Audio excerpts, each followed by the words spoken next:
During Hurricane Michael, a 26-year-old black rescue worker from a poor background was left behind by his own team after insisting on thoroughly checking a severely flooded area. Alone, he paddled into the rising waters and discovered an elderly woman clinging to a rooftop, barely conscious. Even after she refused help, he rescued her. No one knew she was the wife of a decorated general. Days later, she personally picked him, and he was honored as the youngest rescue team captain in the state.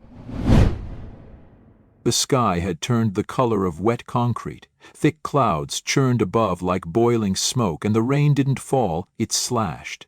Sideways, relentless, as if the air itself wanted to peel skin off bone. Trees bent like they were bowing to some unseen god, and anything not nailed down was already gone. Boats, trash cans, shingles, fence posts, all carried off by the wind hours ago. It was the kind of storm that made silence dangerous. Jamal Thompson stood in the center of it, soaked to the skin in his bright orange rescue suit, gripping the side of the aluminum boat as it pitched over another wave. He wasn't scared. He didn't have time to be. But his jaw was tight, and his shoulders locked like he was holding something in, something bigger than the wind. The boat wasn't small, but out here, in the flooded ghost town of East Point, Florida, it felt like a tin can in the middle of the Atlantic. On either side, rooftops poked out of the murky water like stepping stones to nowhere. A crooked chimney, a plastic pink flamingo pinned against a gutter. The tops of trees stuck out like skeleton hands. Everything else was gone. There were 4 men on the boat. Captain Brooks, short, broad, with a beer belly that hung over his belt and a voice that always sounded like it was picking a fight, stood at the wheel, squinting through the sheets of rain. To his right sat Officer Danvers and Officer Kellum, both white, both mid-30s. Danvers was chewing gum like he hated the flavor. Kellum was tapping a water bottle against his knee, rhythmically, like he wanted to be anywhere else. They'd been on this route for almost an hour. "All right," Brooks shouted, voice hoarse over the wind. "One more block. Let's wrap this up. We got folks down by the bridge still need evac." Jamal leaned forward, peering out toward the last row of submerged houses. "We didn't check that far house," he said, pointing to the end of the street, or what used to be a street. The one with the chimney still standing. Brooks gave it a glance, then waved it off. "We're not going to find anyone there. That area got the evac order 2 days ago." Danvers barked a laugh. "Anyone still up there now either can't swim or wants to drown." Jamal didn't laugh. "We still need to check." Brooks sighed and grabbed the megaphone. "Standard sweep protocol, kid." He held the cone to his mouth and barked into the rain. "Rescue team, is anyone inside this residence?" Silence. Just the moan of wind and the occasional creak of something giving way under pressure. Brooks lowered the megaphone, turned the boat slightly. "See, nothing, let's move." Jamal's voice cut through the air. "Captain, we should check it properly." Brooks turned, eyebrows raised. "You see a hand waving? Hear anyone screaming?" "No," Jamal said quietly. "But that doesn't mean they're not there." Danvers rolled his eyes. "Jesus, not again." Kellum muttered, "Always gotta be the hero."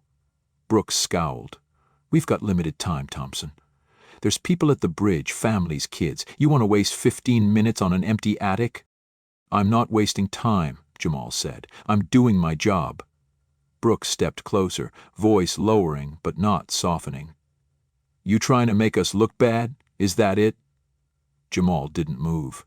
His heart was thudding now, not from fear but from anger trying to stay buried. "You do what you want," Brooks said, stepping back.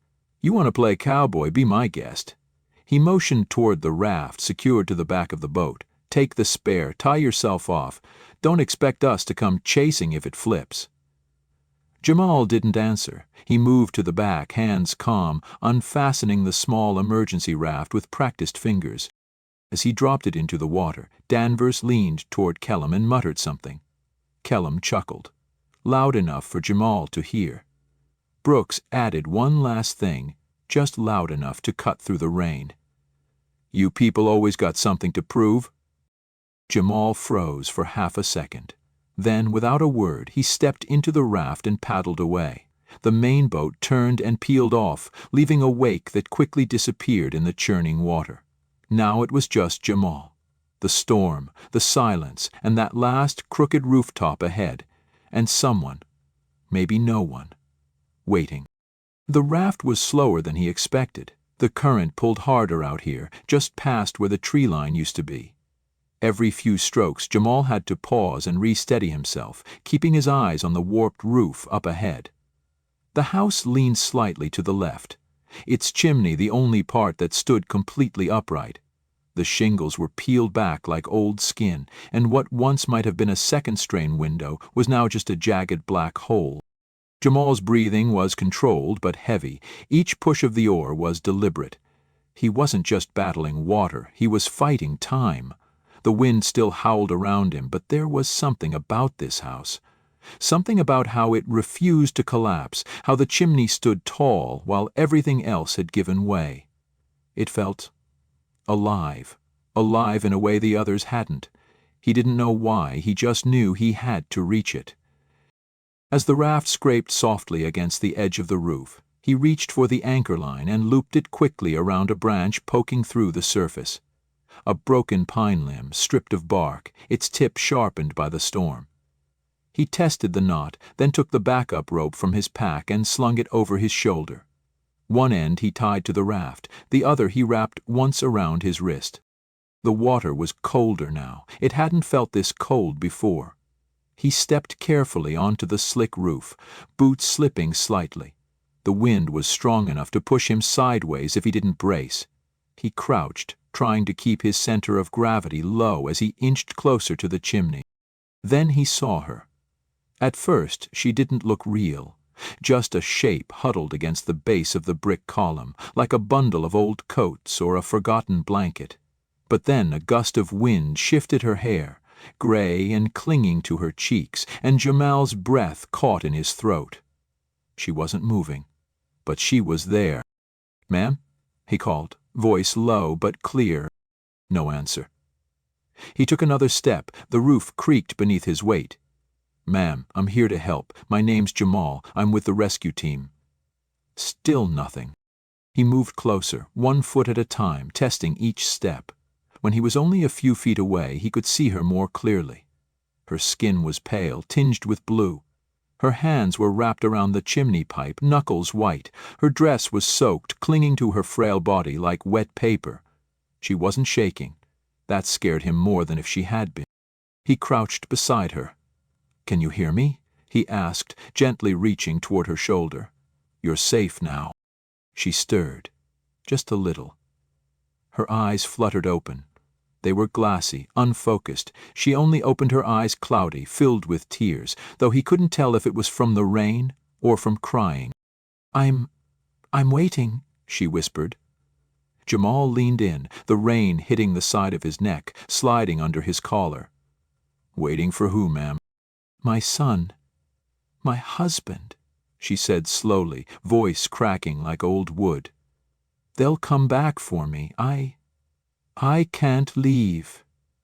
Jamal's chest tightened. The way she said it, like a promise, like a vow. "We can't stay," he said softly. "The storm's not done. It's going to get worse tonight. Please, let me help you." She looked at him then, really looked. Her eyes met his, and he saw it, not fear, but grief, a grief that had settled into her bones. Her lips trembled. "They told me, if it ever got this bad, go to the roof. They'd find me, my son. He's a rescue officer, like you." Jamal swallowed hard. "They're not here, ma'am," he said, his voice low. "But I am." Her grip loosened on the pipe, fingers slipping slowly, like she was letting go of more than just the metal. Jamal didn't rush her. He didn't push. He waited, let her decide. A moment passed, then another. Finally she nodded. He moved quickly but gently, looping the rope under her arms, securing her close to him. She was lighter than he expected, maybe 90 pounds. He felt every bone.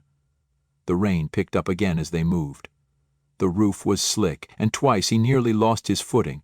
The rope was their only lifeline. He held her with one arm, used the other to brace against the slope, inching backward until they reached the edge. The raft swayed just below them, bumping softly against the gutter. "Hold on," he said, easing her down, keeping his body between her and the drop. Her feet touched the raft. He followed, hands never leaving the rope. The wind hit harder now, swirling water into their faces. Jamal grabbed a tarp from the back of the raft and wrapped it around her shoulders. "We're gonna get you dry, just hang in there," he said. She didn't respond. Her eyes were half closed, but she clung to his forearm as if it was the only thing keeping her in this world. He untied the anchor and picked up the oars. It would be a slow trip back. But she was alive, and that was enough. The raft wobbled as Jamal adjusted his weight, one hand still holding the rope, the other gripping the edge of the roof for balance. The wind was louder now, whistling through the broken chimneys like a warning. The old woman clung to him, her breath shallow against his chest. She only opened her eyes once, cloudy, filled with tears, though he couldn't tell if it was from the rain or from crying. Her fingers trembled as they dug into the fabric of his jacket, and for a moment he thought she might pass out. Jamal moved quickly. He got her settled into the center of the raft, wrapped the tarp tighter around her frail frame, and adjusted the life vest he'd pulled from the emergency kit. She said nothing. Her eyes were distant, fixed on something far beyond the flooded streets. He didn't press her, not yet. The rope that had been their lifeline now served as his tether. He untied it from the chimney base, coiled it quickly, then gripped the oars. The raft rocked again, but he was ready. He pushed off from the house with one foot, steering them back into the dark current. Navigating back wasn't easy. The water had risen since he'd first arrived. Whole rooftops that had once been visible were now gone beneath the surface. Pieces of broken fences, patio furniture, and even the nose of a submerged sedan floated nearby like tombstones of what used to be a neighborhood. The raft pitched and groaned against the waves. Every stroke Jamal took was met with resistance, thick swirling water that dragged at the paddles and tried to turn them. He leaned his weight into each row, breath steady but strained. His arms ached, his shoulders burned, but he didn't slow down. He kept glancing over his shoulder, watching the old woman in the middle of the raft. Her hands were still clenched, even beneath the tarp, and her lips moved now and then, silently mouthing something to the air. He didn't know if it was prayer or memory. A gust of wind slammed into them from the left. The raft twisted hard, nearly tipping. Jamal dropped one oar and lunged forward, grabbing the edge of the raft with both hands to stabilize them. The old woman gasped, her eyes wide for the first time since they'd left the rooftop. Jamal locked eyes with her, nodded once, then reached into the water and retrieved the drifting oar with one quick scoop. "We're okay," he said, more to reassure her than himself. "We're all right, just a little wind." She didn't respond, but she didn't look away from him either. That was something. The water around them was a maze now. Landmarks were gone. Even the tall oak near the Johnson's house, the one he remembered from earlier, was completely submerged. He turned slightly east, following instinct more than memory. The sky was dark enough that the sun couldn't guide him. All he had was movement, sound, and the faint silhouette of the floodlights that marked the emergency triage zone, still faint on the horizon. The trip back took nearly 3 times longer. His muscles screamed. His hands, wet and raw, blistered around the oar handles. But he didn't stop, not once. Every time the raft jerked or twisted, he shifted with it. Every time the wind knocked them sideways, he countered. The old woman never screamed, never panicked. She just kept holding on. Finally, as they turned past the collapsed remains of what used to be a school gym, he saw it. A line of white tents flapping in the wind, the Red Cross on the largest one glowing faint under floodlight. Jamal exhaled through his teeth. He didn't smile, but something in his shoulders relaxed for the first time in an hour. As they approached, 2 medics in neon jackets ran toward the edge of the dock, shouting instructions to each other. Jamal didn't even have to wave. They'd seen the raft coming from far off. "Bring her in slow," one of them yelled. "I got her," Jamal shouted back. They guided the raft to the loading platform, arms reaching to lift the old woman out gently. Jamal stayed close, helping ease her onto a stretcher, making sure the tarp stayed around her shoulders. Her eyes flickered again, and this time she looked around. She was seeing it, the floodlights, the hum of generators, the people moving in and out of tents. Maybe for the first time she realized it was real, that she had survived. The medics rolled her away toward the medical tent. Jamal followed for a few paces, soaked through, boots sloshing with each step. One of the doctors gave him a thumbs up. Another handed him a foil blanket, which he barely noticed. He stood under the edge of the tent flap, staring after the stretcher as it disappeared into the white canvas. His chest rose and fell with each breath, heart finally slowing, though his ears still rang with the roar of wind and water. A woman walked by, handing him a bottle of water. He took it but didn't drink. Instead, he just sat on the edge of a crate and looked out toward the drowned street he'd come from. He had no idea who she was, that old woman. No name, no history, just someone everyone else had left behind, and yet she hadn't given up. Not really. She'd waited. For her son, for her husband, for something. And when no one else came, Jamal had. He didn't need a medal for that. He didn't even need a thank you, but he was glad, deeply, wordlessly glad, that he'd stopped the boat, that he hadn't listened to Brooks or the others, that he'd trusted his gut and gone back. Somewhere in that decision, quiet, unseen, uncelebrated, was everything he stood for. The storm had passed by morning. What remained was a strange stillness that felt heavier than the wind.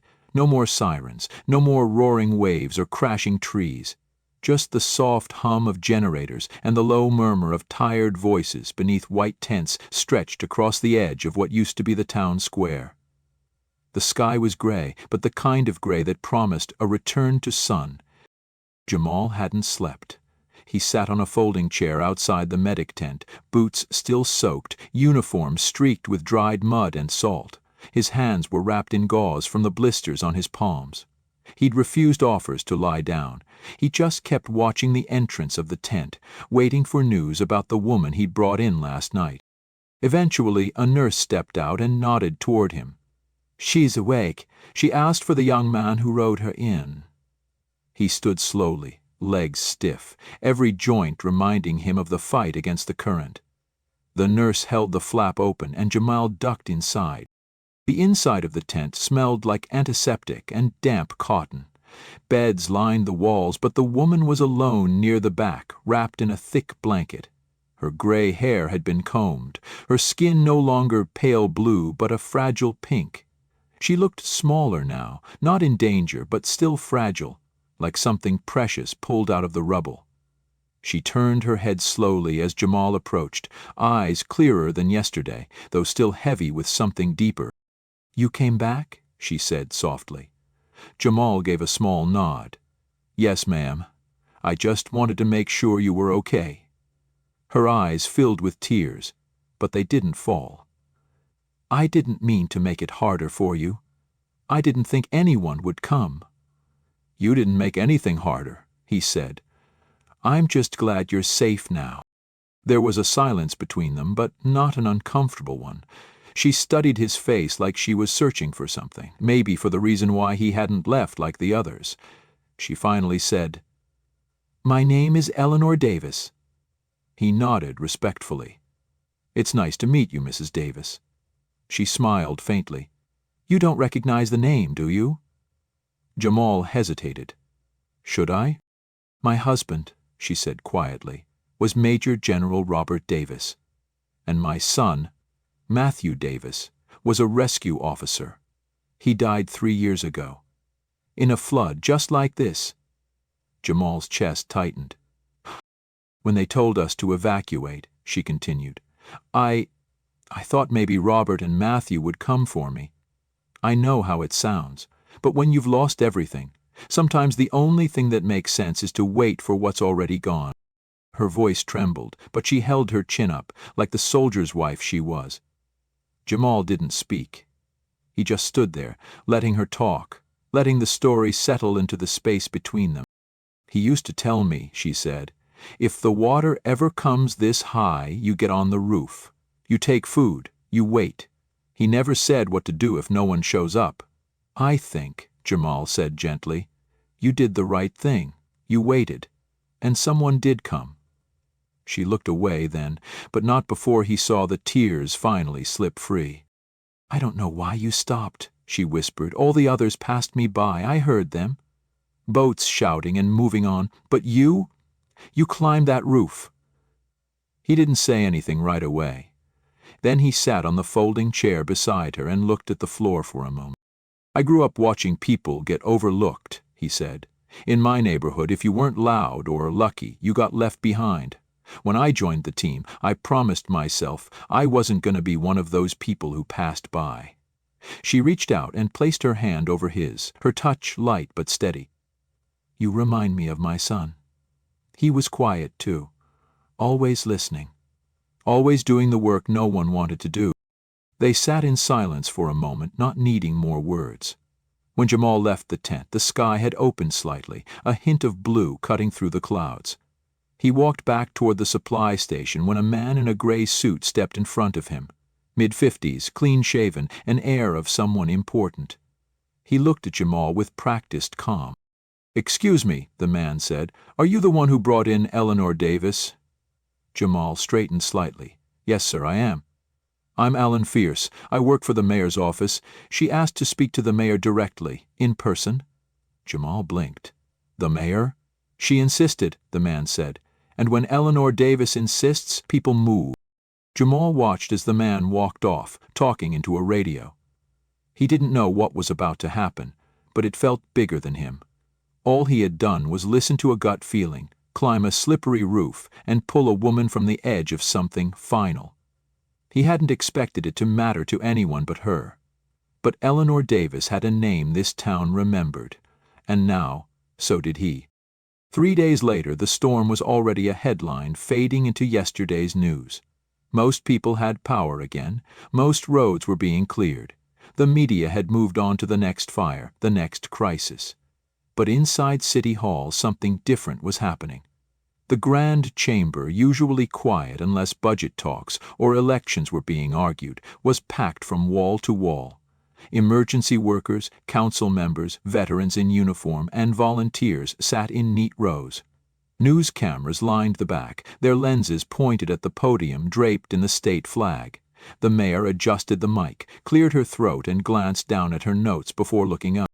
"We're gathered here not just to honor the bravery of those who served during Hurricane Michael," she began, her voice steady, "but to acknowledge a single act that reminded us what courage really looks like when no one's watching." The crowd quieted further. There were no coughs, no shifting in chairs. Only the whir of the cameras and the sound of rain starting again, gently tapping the tall windows behind the podium. "This city has known many heroes," the mayor continued. "But today I want to tell you about one whose name many of us didn't know. Until now." She turned slightly and motioned to the side of the room. Jamal stood just beyond the curtain, his rescue jacket pressed, his boots cleaned for the first time in a week. He hadn't wanted to come. He'd argued it wasn't necessary. But Eleanor Davis had looked him dead in the eye that morning and said, "Sometimes the people need to see what right looks like." So here he was. The mayor called his name, and Jamal walked out into the light. The room stood. All of it. Not just polite applause, but a real standing ovation. People clapped like they meant it, like they needed to. Jamal didn't smile. He simply nodded once and stepped forward to the microphone. He didn't read from paper. He didn't prepare a speech. He looked out at the faces, some strangers, some colleagues, some from neighborhoods like the one he grew up in, and said, "I wasn't supposed to be here today. I was supposed to do my job, same as everyone else. Check houses, follow protocol, move on." He paused. The room was silent again. But something didn't feel right that day. And I didn't know who was up on that roof. I didn't know her name. I just knew I wouldn't sleep if I didn't check. Turns out, her name meant something to this town. But let me say this. It wouldn't have mattered if she was nobody. I still would have gone. He glanced down for a second, then back up. "This job isn't about being seen. It's about not looking away." No one said anything, but a few people wiped their eyes. The mayor returned to the stage and handed him a plaque. An official commendation, signed and sealed by the governor's office. Then she held up another envelope and announced, "Effective immediately, Officer Jamal Thompson is being promoted to Rescue Team Captain, the youngest in our state's history." Jamal didn't react right away. The applause came again, louder this time, with shouts and cheers. But his eyes found Eleanor Davis in the front row. She was standing now, back straight, in a pressed black coat with a silver pin on the collar, her husband's insignia. Her eyes were shining, and for the first time since the storm, Jamal let himself smile. After the ceremony, reporters crowded him, but he kept his answers short. He wasn't interested in fame. He just kept looking over at the woman who reminded him why it all mattered. Later, outside City Hall, the wind had picked up again, but it was gentler now, almost warm. Jamal stood on the steps, holding the plaque in one hand and his helmet in the other. Eleanor joined him, walking slowly but with purpose.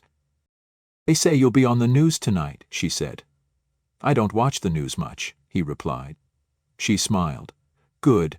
The real work isn't done on camera anyway." He looked out at the street where rescue trucks still rolled by, where people were still rebuilding. He nodded.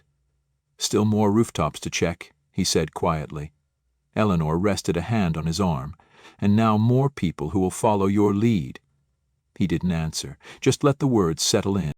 That night the news did run his story, and the next day kids in neighborhoods like the one Jamal came from pointed at the screen and said, "That guy looks like me." But Jamal didn't see any of it. He was already back on duty, checking zones no one had double-checked, making sure no one was left behind, not because someone was watching, but because someone might still be waiting. And for the first time in a long time, the city knew his name, and this time it was worth saying. Join us to share meaningful stories by hitting the like and subscribe buttons. Don't forget to turn on the notification bell to start your day with profound lessons and heartfelt empathy.